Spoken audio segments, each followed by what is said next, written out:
The next area of peptides is really the cognitive peptides as well as cognitive performance enhancement.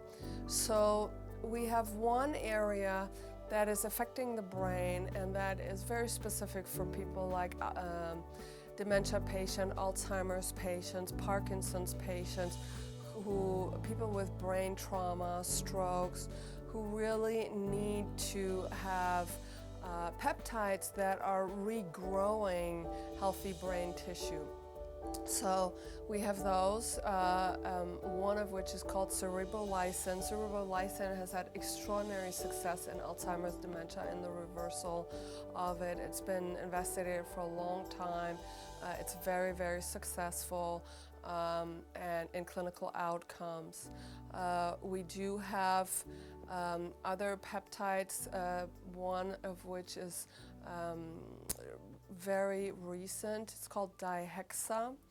Dihexa has been found by the University of Washington, and it is in its effect 10 million times more powerful than brain-derived nerve growth factor, and about 7 times more powerful than brain-derived neurotropic factor. It makes the brain grow new dendrites and synapses. It is called the wonder drug of neurology. And really for, again, people who've had traumatic brain injuries, for dementia, this is an extraordinary peptide that is able to recover brain function. In the area of cognitive performance enhancement, if we really look at that, it is not just about making new synapses and having faster firing power as well as improved learning ability, but there's also the aspect of controlling anxiety and depression. So we have here innovative brain technology, the WAVI EEG, and on this brain scan, it's really visible that people can have very good physical reaction time, that can have good density of neurons. But then if they, for example, have difficulty in the hemispheres to have coherence, and which means communication between the different hemispheres as well as front and back coherence, or if they have low voltage, their cognitive performance can be impaired. So you can have, for example, a person who's in their 20s who's used drugs and has damaged their brain, and their brain age is like in their 80s. So in order to reverse something like that, oftentimes we also have to address the component of anxiety and depression. In the brain, depression looks like dementia. So there have been a lot of studies of people who were deceased with depression, and depression really has substantial effects on the brain. Anxiety is something that really affects brainwave function. We can see that specifically. And then the third aspect is attention deficit disorder.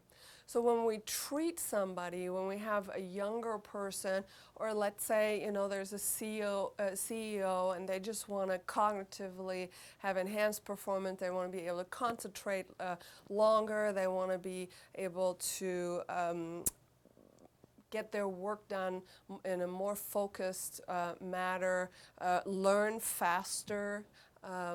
So those things are all important, but then if there's an anxiety component, we don't want that interference. So we have peptides that can address all of these aspects, one of which is called C-LANC. C-LANC has profound anti-anxiety properties, so it can be used for people with anxiety, depression. It's also a nootropic, meaning it allows for new brain cells to grow and wire new connections. It enhances learning and memory. It's been used in Alzheimer's and Parkinson's disease, but it can also be used for cognitive performance enhancement. We do have CMAX. CMAX also has been used in Parkinson's, in dementia, attention deficit disorder, PTSD. CMAX also has anti-anxiety properties and anti-depression properties. The big thing about CMAX is also the ability to enhance learning, again, memory. So that is a wonderful property. So there is different peptides for different individuals who have different aspects that are affecting them. The other one that is really more targeted towards anxiety, so when we're endeavoring to get away from using pharmaceutical antidepressants because they have so many side effects, if we use targeted peptides, people are tolerating that very well and they're cognitively able to function well. So we have anatiricum, that's a capsule, that's a peptide, has really great effects in terms of anxiety. And so none of those peptides have issues with withdrawal symptoms, with habit-forming properties. So that's a wonderful thing to have in terms of the repertoire for people who've had subclinical anxiety and depression. Sometimes you have very high performers. They've functioned all their life, but there's been just this ongoing low mood and slight anxiety. They can get everything done, but they're anxious.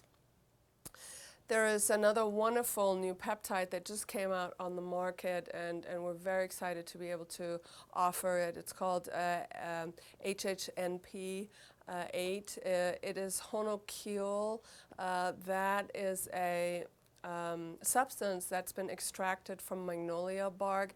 It has profound anti-anxiety properties without side effects. So with regular pharmaceutical drugs, if you give somebody this, like lorazepam or Ativan or Xanax, and you give that to them at a high dose, it will resolve their anxiety, but it puts them to sleep because it affects their muscles. And so with the honokiol, we have something that is extremely effective for panic attacks, anxiety, but it does not have any effects on muscle tone, and people can function but without their anxiety. So that's a really wonderful peptide as well, and I'm very excited. I'm very passionate about cognitive performance enhancement. I have a lot of compassion for people who have anxiety and depression. It's very prevalent, and I think that now there is a safe way to treat this and say, okay, you know, I want to reverse my brain age by 30 years. And absolutely, can we do that? Yes, with these peptides. When we nutritionally optimize you, we hormonally optimize you, which also has a lot of receptors in the brain, and then we add these peptides, we can cognitively enhance a human being substantially towards the future. So that's a wonderful, wonderful repertoire of tools to have.